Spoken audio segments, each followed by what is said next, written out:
Bonsoir et bienvenue en ce lundi 22 février 2021. Et nous en sommes arrivés ce soir à la méditation numéro 339 et plus particulièrement à la méditation numéro 53 dans le livre de la Révélation, le livre de l'Apocalypse que nous étudions depuis le 1er janvier de cette année. Avant de poursuivre notre méditation, prions. Père, dans le nom de Jésus, bien-aimé Saint-Esprit, te demandons encore ta présence. Tu es déjà en nous, ne l'oublions pas. Nous n'avons pas à chercher bien loin. Tu es là. Et nous te demandons vraiment une fois de plus que, par tes paroles, que tu me donnes, bien-aimé Saint-Esprit, que tu nous donnes à chacun d'entre nous, et bien que ton enseignement, dans le nom de Jésus, nous touche encore une fois de plus ce soir. Conduis-nous. Conduis-nous à ce que chaque mot, chaque verset de ta parole, eh bien, pénètre nos cœurs, nous soit révélé comme tu l'as dit, et que ceci reste gravé sur les lignes, sur les tables de notre cœur, et surtout que nous les mettions en pratique, non pas demain, non pas après-demain, mais aujourd'hui même. Alors que toute gloire te revienne, Père, encore ce soir, dans le nom de Jésus. Amen. Donc nous étions arrivés à la troisième église, après l'église d'Éphèse, après l'église de Smyrne. Nous sommes à l'église de Pergame, avec laquelle on a pu aborder un petit peu, quelques mots, avec une belle surprise que, que m'a fait notre Seigneur, notre Père, notre bien-aimé Saint-Esprit. Je ne pouvais pas rêver, presque même plus belle surprise. J'ai auprès de moi, auprès de nous. Je vous l'ai déjà dit, je vous ai déjà bien souvent parlé de lui, dans mon père spirituel, je l'ai dit et je le redis, c'est pas nouveau. L'apôtre Georges, mon ami Georges qui est là, avec notre amie Gisèle, son épouse, et nous sommes vraiment heureux de cette belle surprise. Ils nous sont arrivés en fin de matinée de Paris et je suis vraiment très très heureux de les avoir avec nous ce soir. Pour la première fois parmi nos méditations que nous faisons. Et je ne vais pas vous dévoiler un petit peu tout ce qui est en prévision, mais vous le verrez bientôt et ça sera vraiment une grande joie et surtout des choses qui vont vraiment toutes et tous nous fortifier. Pas simplement ici sur J, mais comme je le prie bien souvent sur le département, la région, la francophonie, je ne doute pas, et même au-delà, ailleurs dans le monde. Merci Père, merci Seigneur, merci bien-aimé Saint-Esprit, seulement de leur présence et de leur belle surprise. Je sais que tu as dit que tu ne nous délaisserais pas ni nous abandonnerais, une fois de plus, ce ne sont pas que des mots, c'est la vérité. Donc nous sommes arrivés à l'église de Pergame et nous allons reprendre ce qui est écrit dans la parole, ce que notre Seigneur dit à l'apôtre Jean, afin qu'il l'écrive, c'est un ordre, il lui a dit écris, mais pas simplement pour que l'église de Pergame qui était cette église avec une influence importante quand même de l'Asie mineure, aussi bien commerciale, politique, culturelle, mais aussi avec beaucoup de paganisme. Nous en avons parlé sur ces dernières méditations. Et nous allons reprendre ce que notre Seigneur dit à l'apôtre Jean, et donc à nous aujourd'hui, entre le verset 12 et le verset 17 de ce chapitre 2 du livre de l'Apocalypse. Il est écrit: écrit à l'ange de l'église de Pergame, voici ce que dit celui qui a l'épée aiguë à deux tranchants. Je sais où tu demeures, là est le trône de Satan. Tu retiens mon nom et tu n'as pas renié ma foi. Même au jour où Antipas, mon témoin fidèle, a été mis à mort chez vous, là où demeure Satan. Mais j'ai contre toi certains griefs. Tu as là des gens qui maintiennent la doctrine de Balaam.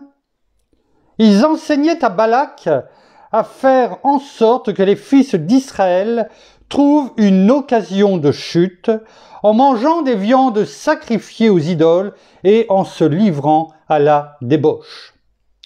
De même, tu as, toi aussi, des gens qui maintiennent pareillement la doctrine des Nicolaïtes.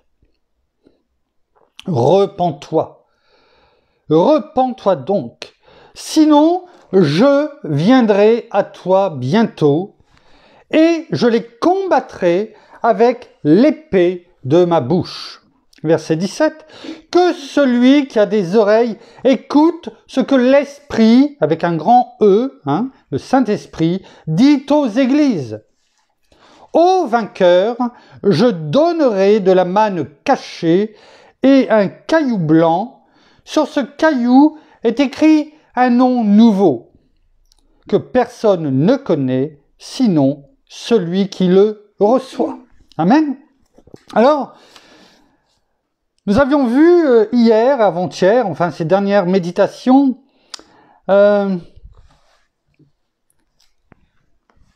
verset 13, c'est là où nous étions arrivés. Je sais où tu demeures, là est le trône de Satan. On en a parlé sans qu'il le sache un petit peu aujourd'hui, cet après-midi. Je sais où tu demeures. On avait vu que le Seigneur sait. Il sait toutes choses. Il est omniscient, omniprésent, omnipotent. Il sait toutes choses. Il n'y a pas besoin de lui rappeler. Là où nous sommes, ce que nous pensons, ce dont nous avons besoin, il le sait. C'est pourquoi, et là je dis ce que j'ai entendu cet après-midi, tout simplement, parce que j'avais pas eu le temps de préparer quoi que ce soit ce soir, je vous le dis franchement, mais c'est pas grave. Il est bon d'arrêter de se lamenter, mais de plutôt proclamer la parole, la puissance de Dieu, le sang de Jésus sur chacun d'entre nous, ce que nous faisons avec notre épouse chaque jour en tout cas, mais il est bon de dire ce que la parole dit. Si notre Seigneur dit « Je sais où tu demeures, là est le trône de Satan », il ne faut pas nier les choses. S'il nous le dit à nous, s'il le dit à l'église de Pergame, s'il le dit à Jean, c'est que c'est une réalité. Mais, comme je dis depuis bien longtemps maintenant, il faut aussi, là où c'est écrit « là est le trône de Satan », c'est retirer le vernis pour comprendre ce que notre Seigneur veut aussi que nous comprenions. Nous avons dit, le trône de Satan. Là, à Pergame, où il y avait plusieurs temples. Le temple, bien sûr, des Augustes, c'est-à-dire des empereurs romains. C'est comme ça qu'ils se faisaient appeler, Auguste.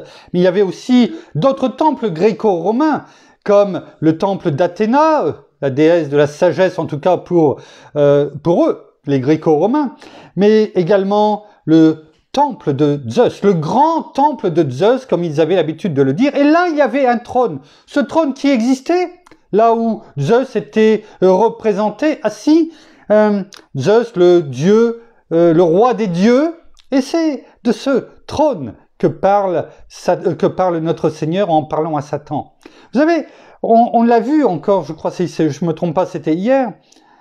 Satan a toujours voulu copier les choses. Mais c'est une pâle copie et que l'on peut, en lisant la parole, en la décortiquant, la mastiquant, finalement, au fur et à mesure, reconnaître assez facilement. Pourquoi? Parce que nous avons vu que Pergame était située, c'est une ville qui était située sur une colline de 300 mètres de haut, environ, 300 mètres de haut, alors que Dieu, lui, nous appelle à monter sur sa montagne. Vous voyez? Déjà, le rapport de grandeur, il n'y a même pas photo. Et il nous appelle, comme il l'a fait, comme Moïse, il a appelé Moïse à monter sur la montagne pour recevoir. Il nous appelle systématiquement, si je ne me trompe pas, c'est dans les psaumes qu'il est dit, mais qui montera sur la montagne? Sur ma montagne? Qui? Celui qui a le cœur pur, qui garde ma parole. Alors, on n'est pas là pour nier que Jésus a dit, que notre Seigneur a dit que là est le trône de Satan au niveau de Pergame, qui avait toute la lumière sur elle. On l'a vu, parce que c'était finalement la ville, à cette époque-là, où tout se faisait, où même les tribunaux tournaient à plein régime. Là, Pergame recevait toute la lumière et était de toute l'Asie mineure, qui est la Turquie aujourd'hui, tous les regards étaient focalisés sur elle.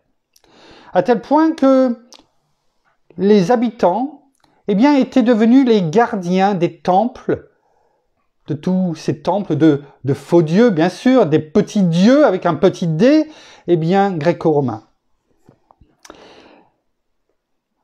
Et au milieu de Pergame, eh bien, il y avait une église. Cette église qui, finalement, parce qu'on dit ce n'est pas simplement pour l'église de Pergame qui existait, hein, bien sûr, en Asie mineure à cette époque-là, mais c'est également pour montrer la période de l'histoire de l'église. Hein. Chaque église représente une période de l'histoire. Et l'église de Pergame représente l'église de l'histoire dans les années 300 à l'an 500. Mais ce n'est pas que pour cette période-là, c'est également pour nous aujourd'hui. Pergame, l'église de Pergame, qui était située finalement en plein paganisme, en plein monde. Et que faisons-nous, nous, aujourd'hui? Nous sommes là, ici, en culte de maison, où nous méditons, et nous ne sommes pas les seuls, partout dans le monde il y en a. Et nous sommes où? Parmi le monde. La parole le dit, Satan est le prince de ce monde, mais il n'est que le prince. Il n'est pas le roi. Et ça, c'est important de nous le rappeler. Hein? Alors, continuons. Et nous étions arrivés notamment à vouloir parler de l'église. L'église de Pergame qui demeurait donc là, dans un endroit où se trouve le trône de Satan. Lui qui, finalement, eh bien, se sentait bien là-bas, sur cette petite colline, et ce trône de Zeus, eh bien, lui suffisait. Lui suffisait. Il régnait sur cette église de Pergame, enfin pas sur cette église, pardon, sur la ville de Pergame. Il se faisait quelque part passer pour le maître de la maison. Hein? Mais de cette petite maison, pas de tout. Il y avait un peu comme, eh bien, dans Astérix et les Gaulois, il y avait cet irrésistible village. Et là, c'était cette irrésistible église qui était là et qui ne voulait pas se rendre. L'église de Pergame. Alors, oui, elle était là. Et même si, eh bien, notre ennemi voulait montrer qu'il commandait, qu'il régnait ici, eh bien, on pourrait dire aujourd'hui, et s'inquiéter, on pourrait dire, c'est impressionnant, c'est inquiétant. Rappelons-nous qu'il est le prince de ce monde. Oui, mais on l'a vu auparavant, il n'est que le prince. Et le prince, eh bien, il est toujours aux ordres du roi. Ne l'oublions pas.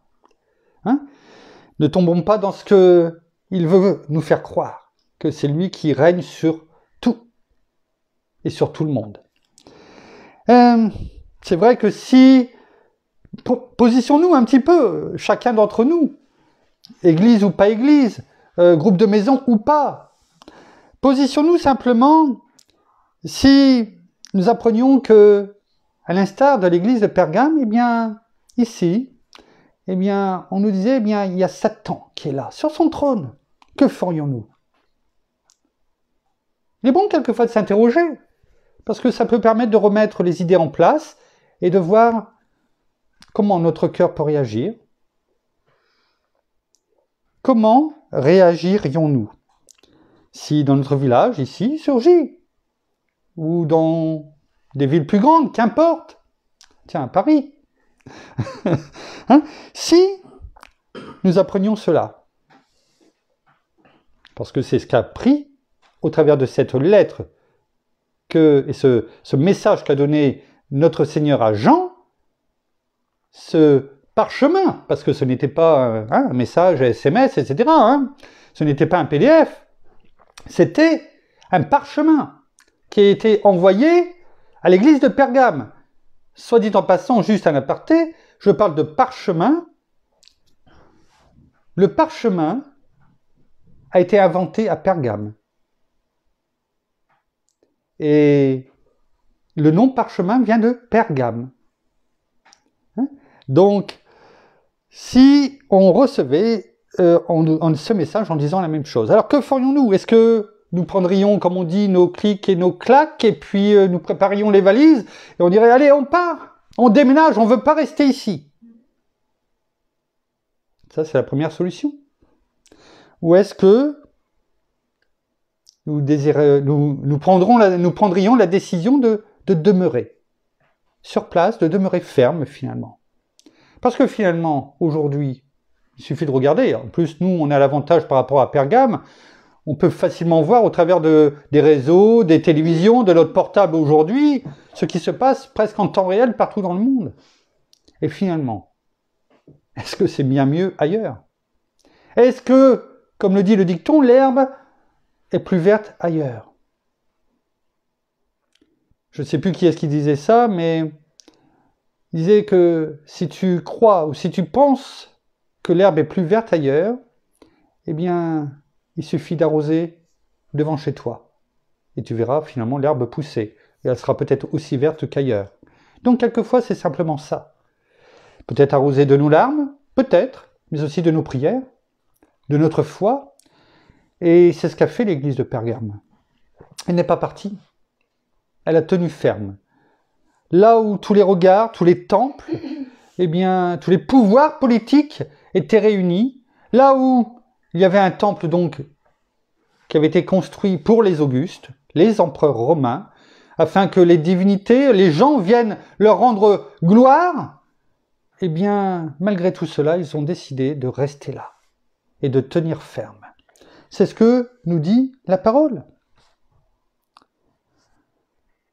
Ils ont fait face, et puis, pour certains, eh bien, plutôt bien. Plutôt bien.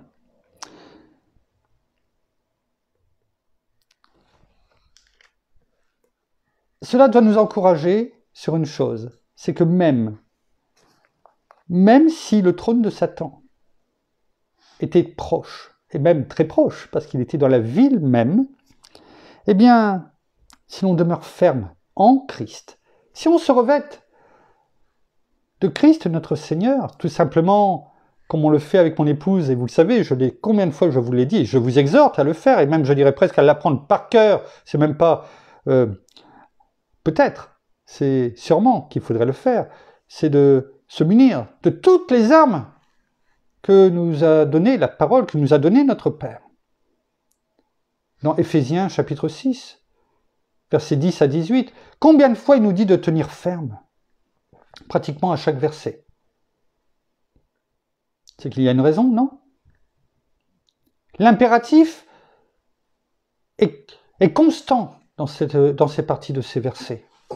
Donc il est important, eh bien, de faire, eh bien, de tenir bon et de se dire, oui, en Christ, eh bien, il est possible non seulement de rester confiant, et vous le savez bien, d'être vainqueur, parce que notre Seigneur l'a dit. Tenez donc ferme, parce que moi, j'ai vaincu le monde. Et le monde, c'était cela. C'était tout ce qui entourait, eh bien, l'église de Pergame à ce moment-là, à cette époque. Alors, en effet, devant toutes ces myriades de petits dieux grecs et romains à qui la population de Pergame rendait un culte, eh bien, à un moment donné, s'est dressé le christianisme et sa croyance. J'aime pas parler de croyance, vous le savez bien, mais pour plus faire la comparaison entre ces multitudes que la population, on va dire, vénérait, alors que d'un seul coup, eh bien, est sortie une église qui, elle, eh bien, n'adorait qu'un seul Dieu, avec un D majuscule. Et c'est là où ça a commencé à, je dirais, à les déranger.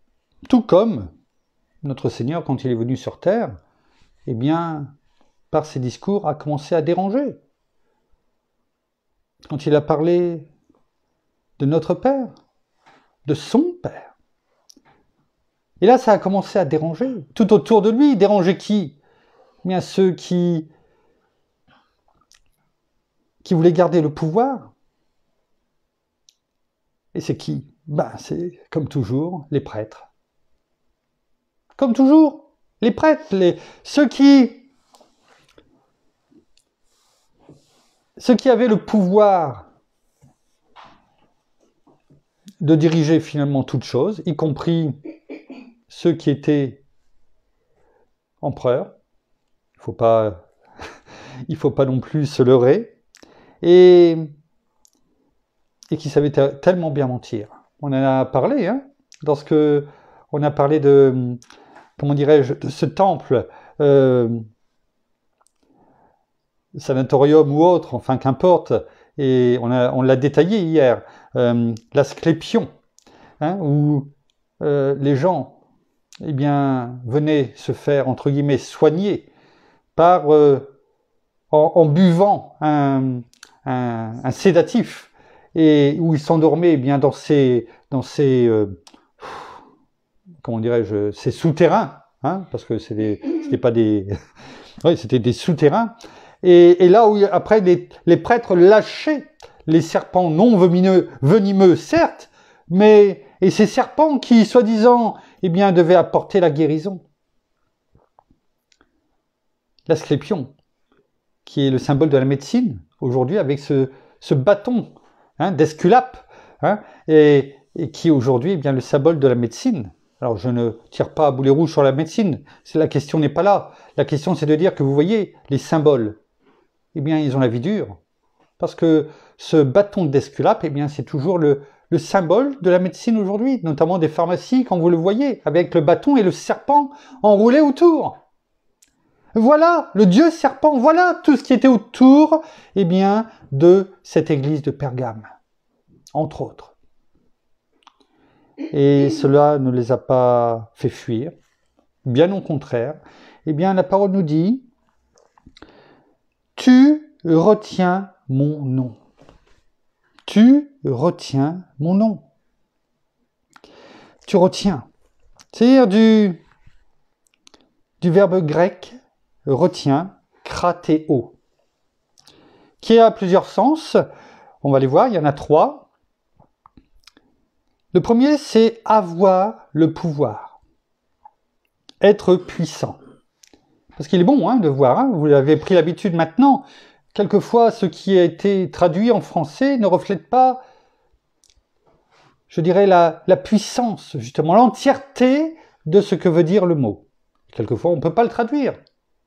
Et donc, kratéo en grec, eh bien, ça veut dire avoir le pouvoir, être puissant. C'est ça, retenir également. On a un verset, on en a parlé cet après-midi avec le pasteur Georges, qui se trouve dans Luc 10, 19.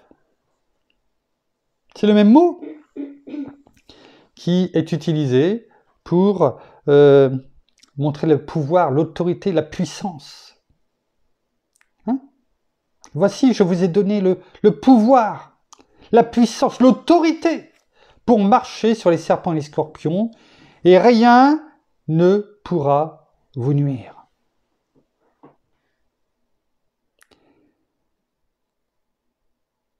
Tu retiens, c'est-à-dire que je t'ai donné, c'est ce que dit notre Seigneur. Je t'ai donné, Église de Pergame, comme je te donne à toi,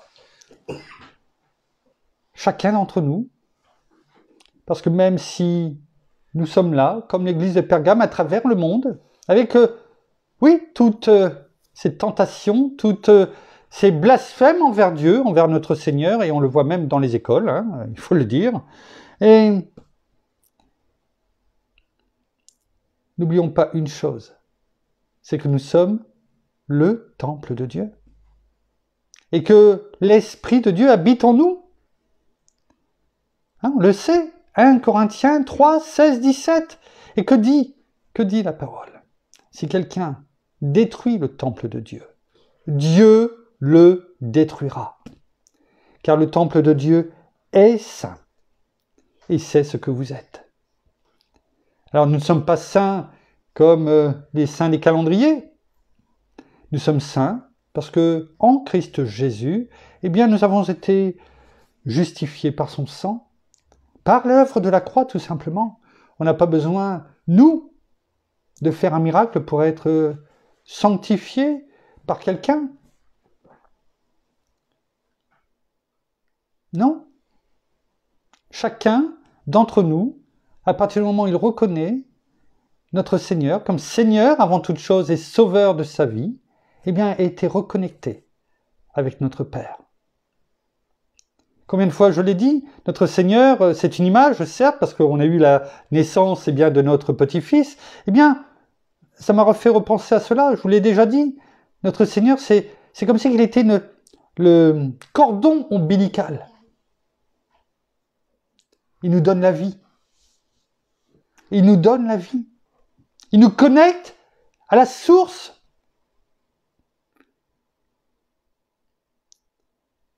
Sans lui, on n'a plus rien. Il le dit, dans Jean 15, à partir du verset 5, celui qui demeure en moi et moi en lui, porte beaucoup de fruits, car sans moi, vous ne pouvez rien faire.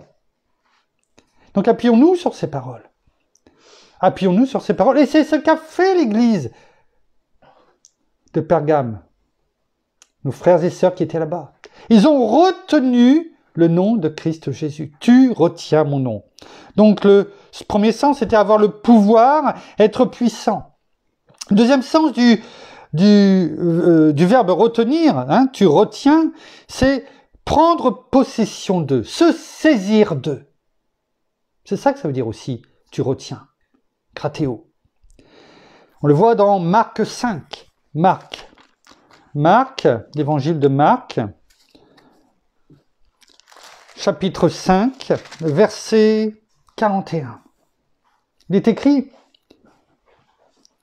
il saisit l'enfant par la main et lui dit, Talitha Kumi, ce qui se traduit, jeune fille, lève-toi et je te le dis. Il saisit l'enfant, kratéo, saisir. Il n'est pas simplement venu, il a saisi. Vous savez, on l'a déjà dit combien de fois, notre bien-aimé Saint-Esprit, il est là, en nous, et il attend qu'une chose, c'est que on le laisse agir, mais que nous soyons nous aussi dans l'action. Il ne faut pas simplement attendre que tout nous tombe rôti dans la bouche, il faut aussi que nous soyons dans l'action. Et là, en étant dans l'action, dans la foi, notre bien-aimé Saint-Esprit agit. Et là, le Seigneur nous le montre. Il aurait pu tout simplement rentrer, prononcer un mot. Pour lui, c'était la même chose. Il l'a fait et nous l'a montré notamment, on en parlait cet après-midi un petit peu, avec son ami Lazare. Il n'a pas été pousser la pierre, il n'a pas été le chercher dans la grotte, et il ne l'a pas sorti. Il a prononcé. Il a prononcé des paroles et encore. Avant, il a prié, mais il a surtout dit qu'il priait non pas pour lui, parce qu'il savait que toute chose lui avait déjà été accordée, mais il priait pour que ceux qui étaient à côté de lui, voient ce qui allait se passer, entendent et voient de leurs yeux, ce qui allait se passer. Parce que notre Seigneur l'a dit, parce que je sais que tu me l'as déjà accordé. Et là, en fait, avec la jeune fille, il nous montre tout simplement, avec la fille de Jairus, que nous devons être dans l'action. Nous devons saisir. Nous devons retenir les choses. Ce qu'il nous dit dans ce verset 13, dans l'Apocalypse chapitre 2, c'est le même mot, saisir, retenir. Donc, prendre possession d'eux, se saisir d'eux, se saisir de toutes ces armes dont on parlait tout à l'heure, se saisir aussi, tout simplement de la parole de Dieu, de ses enseignements. N'oublions pas, celui qui garde ma parole, c'est celui qui m'aime. C'est ce qu'il nous est dit dans Jean 14. Et celui qui m'aime, sera aimé de mon Père. Moi aussi, je l'aimerai. Et je me manifesterai à lui. Et un peu plus loin, 2 versets plus loin, il est dit que celui qui garde ma parole, mon Père et moi, nous viendrons faire notre demeure chez lui. C'est ce qui s'est passé aujourd'hui. Donc, retenir la parole. Parce que la parole, c'est une puissance, la puissance de Dieu. Dans le nom de Jésus, il y a puissance. Dans le sang de Jésus, à l'œuvre de la croix. C'est tout cela qui est dit dans tu retiens. Alors oui, on avance doucement, mais le but, c'est pas d'aller vite, le but, c'est de retenir et de comprendre pour l'appliquer chaque jour dans nos vies. Retiens. Retiens. Troisième sens, le troisième et dernier sens, c'est tenir fermement. Parce qu'il ne suffit pas de saisir, il ne suffit pas d'avoir le pouvoir, hein, vous voyez, c'est crescendo, hein. Il ne suffit pas de dire « j'ai le pouvoir ». Oui, tu peux avoir le pouvoir que notre Seigneur nous a donné en tant qu'ambassadeur de Christ sur terre, en tant qu'enfant de Dieu, tu l'as. Oui, mais qu'est-ce que tu en fais? Tu restes assis sur le canapé et puis tu attends? Ou tu fais, comme le Seigneur l'a dit, aller à travers le monde. À travers le monde, il suffit simplement déjà d'ouvrir sa porte. Ou d'enseigner à travers les médias que nous avons, afin que nous puissions toucher toute personne. C'est cela, aller. Donc, avoir le pouvoir, c'est une chose. Après, qu'est-ce que tu en fais?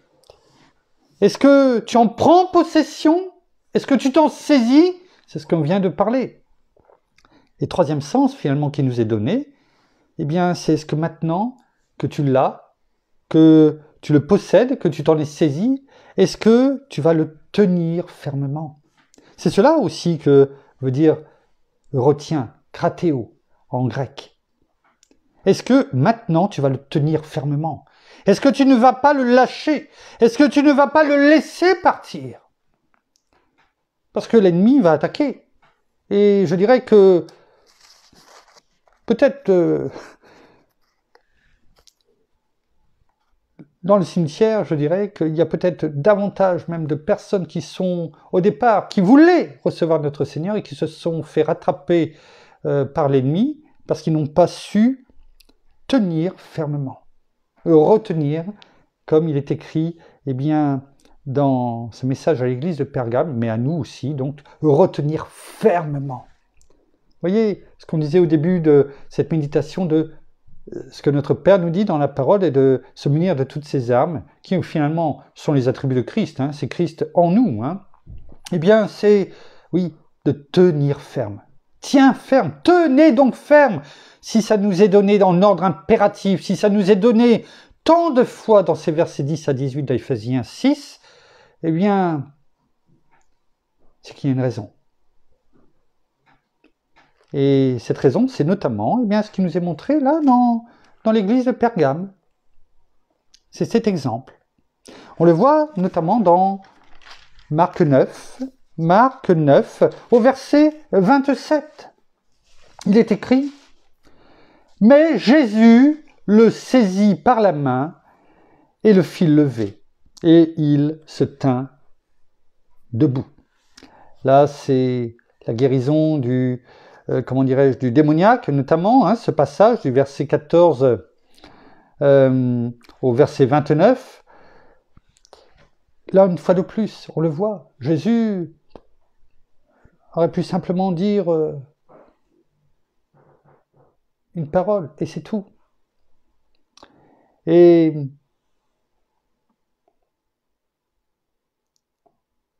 savez, là, ce passage-là, on l'a déjà médité il y a, je crois, 2 ans, dans un groupe de maison. C'est lorsqu'ils descendaient de la montagne de la transfiguration. Hein, notre Seigneur, Pierre, Jacques et Jean, et finalement les autres disciples étaient là, et il y avait le fils d'un homme qui était, sûrement épileptique, et il n'arrivait pas à le guérir. Finalement, ils étaient sans puissance. Et pourtant, ils avaient l'habitude de voir notre Seigneur faire. Mais on peut dire que peut-être qu'ils n'avaient pas pris possession d'eux. Ils ne s'étaient pas saisis de la quintessence de tout ce que le Seigneur leur avait dit et montré. Ils étaient là. Je prenais l'exemple tout à l'heure de est-ce qu'on reste assis sur le canapé? Ou est-ce qu'on fait les choses? Est-ce qu'on est dans l'action? Et finalement, eh bien, ils n'étaient pas passés à l'action. Ils avaient le pouvoir, ils avaient reçu le pouvoir. Ils n'avaient pas pris possession d'eux. il n'avait pas compris, il ne s'était pas saisi de la puissance qu'il y avait dans le nom de Jésus. La preuve, le Seigneur dit au verset 19 de ce même chapitre, en leur parlant à eux, il leur dit « Race incrédule, jusqu'à quand serai-je avec vous ?» Jusqu'à quand je serai avec vous, mais jusqu'à quand il va falloir que je vous montre pour que vous fassiez les choses, même quand je ne suis pas là. C'est cela aussi, eh bien,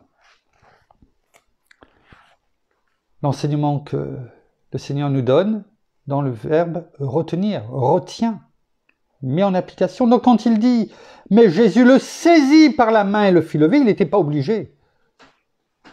Mais il veut nous montrer qu'il faut être dans l'action. Il faut bouger. Il faut se lever. Il faut aller. Il faut saisir les choses. Krateo, c'est la même chose. Voilà tous les sens du verbe et de l'enseignement de notre Seigneur. Tu retiens mon nom. Tu retiens, c'est tout cela, mon nom. Christ, le Seigneur, le roi des rois. Tout ce que je t'ai donné. Tout le pouvoir, l'autorité que nous avons dans Luc 10, 19. Il faut l'utiliser.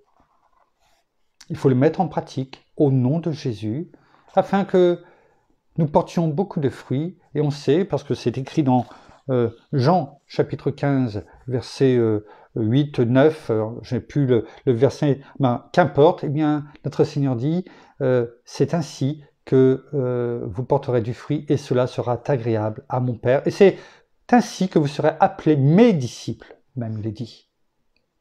Hein? Voilà, nous allons nous arrêter là pour ce soir, et nous continuerons demain. Vous voyez, comme on peut rester en prenant un seul mot, eh bien, notre Seigneur, notre Père, notre bien-aimé Saint-Esprit est tellement bon, parce que même si on ne prépare pas les choses, eh bien, il nous donne toutes choses à dire. Nous te remercions, Père. Merci, Seigneur. Merci, bien-aimé Saint-Esprit. Nous terminons par la prière.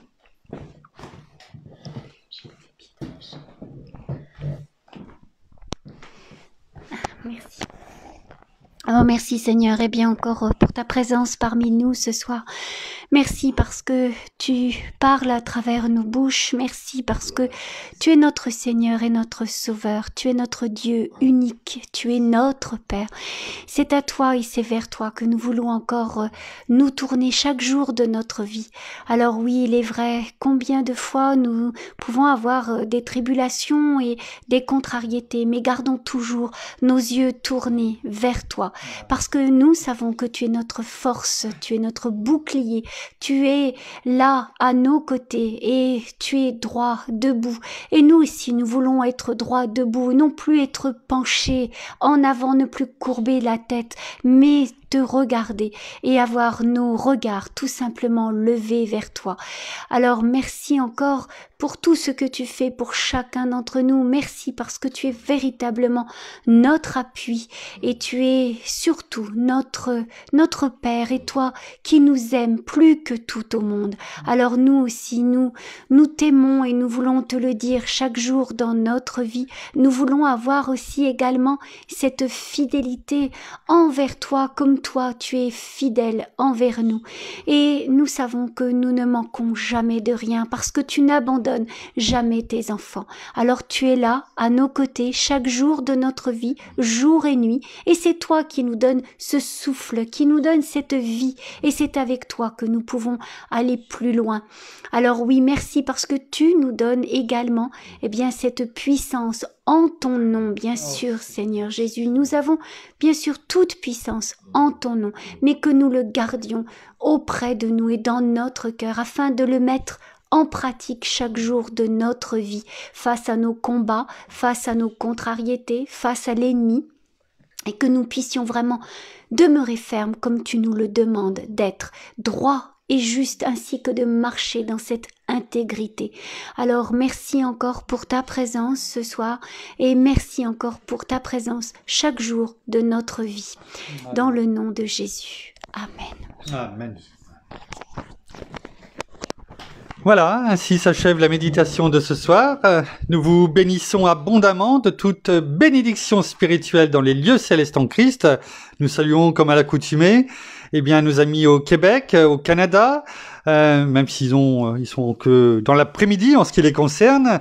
Tous nos amis en francophonie, bien sûr en France, à Paris, parce que j'ai l'habitude chaque jour, de saluer nos amis parisiens et aussi toutes les personnes qui habitent autour de chez nous. Soyez abondamment bénis et nous vous donnons rendez-vous demain pour la suite des méditations du livre de l'Apocalypse à partir de 18h. Soyez bénis, à demain. Au revoir.